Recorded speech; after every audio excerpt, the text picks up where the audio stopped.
Demon Ace Family. Hindi lang pamilya, kundi tahanan. Magandang araw sa inyong lahat. Ngayon hindi ako narito para magkwento ng perpektong samahan. Hindi ako narito para sabihin ng Demon Ace Family ay walang problema. Dahil ang totoo, ng isang pamilya, kahit gaano pa kakatag, dumarating din sa puntong nasusubok. At tayo ay walang pinagkaiba. Demon Ace Family, ilang buwan, ilang taon, ilang tawanan at kulitan na ba ang ating pinagsaluhan? Ilang gabi na ba tayong sabay-sabay na naglaro? Ilang beses na ba tayong nagtulungan?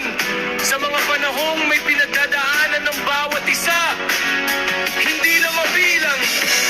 Dahil sa paglipas ng panahon ng mga taong dating estranghero, unti-unting naging kaibigan at ang mga kaibigan, unti-unting naging pamilya. Pero gaya ng tunay na pamilya, hindi laging masaya. May tampuhan, may hindi pagkakaunawaan, may mga pagkakataong mas pinipili nating manahimik kaysa sabihin ang nararamdaman. May mga salitang gustong sabihin ngunit nauuwi sa katahimikan. At sa katahimikan iyon, unti-unting lumalayo ang loob hanggang sa isang araw, magugulat ka na lang. May isang pangalan na wala na. May isang miyembrong umalis. Walang paalam. Walang paliwanag. Walang huling mensahe. At ang naiwan, mga tanong, bakit? May nagawa ba kami? Hindi ba sapat ang samahan natin? Masakit.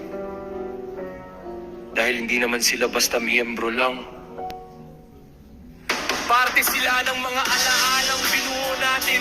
Parte sila ng mga gabing puno ng tawanan. Parte sila ng pamilyang minsang nangakong mananatili. Ngunit habang tumatagal, natutunan kong hindi lahat ng umaalis ay galit.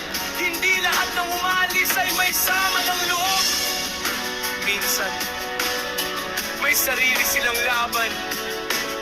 May sarili silang problema. May sarili silang dahilan. At kahit hindi natin maintindihan, kailangan nating igayo. Pero kung sakaling marinig ninyo ito, sa lahat ng dating miyembro ng Demon Ace Family, maraming salamat. Salamat sa mga panahong naging bahagi kayo ng aming tahanan. Salamat sa mga alaalang iniwan ninyo at sana, saan man kayo naroroon ngayon, masaya kayo.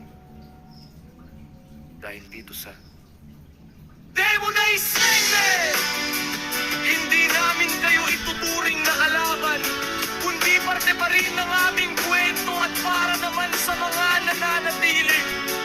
Para sa mga taong kahit maraming pagsubok, piniling manatili. Para sa mga taong kahit minsan napapagod, patuloy pa rin lumalaban. Para sa mga taong kahit may dahilan para sumuko, mas piniling magtiis. Kayo ang tunay na lakas ng Demon Ace Family. Dahil ang tunay na pamilya, hindi nasusukat sa dami ng miyembro. Nasusukat ito sa mga taong handang manatili kahit hindi madali. Sa mga taong marunong umunawa. Sa mga taong marunong magpatawad. Sa mga taong marunong magsabi ng okay lang, pamilya pa rin tayo. Demon Ace Family! Hindi tayo perfecto. May pagkakamali, may pagkukulang, may mga araw na tila ba gusto na nating sumuko. Pero sa bawat utos na ating nalampasan, mas lalo tayong tumibay, mas lalo tayong naging isa. Dahil ang pamilya, walang problema ang pamilya, yung kahit may problema, pinipili pa rin magsama-sama, pinipili pa rin magkaisa, pinipili pa rin magmahal. Kaya ngayong araw, may isa lang akong nais sabihin. Kung may samaan ng loob, pag-usapan natin. Kung may tampuhan, ayusin natin. Kung may problema, harapin natin. At kung sakaling dumating ang araw na gusto mo nang umalis, sana magpaalam ka!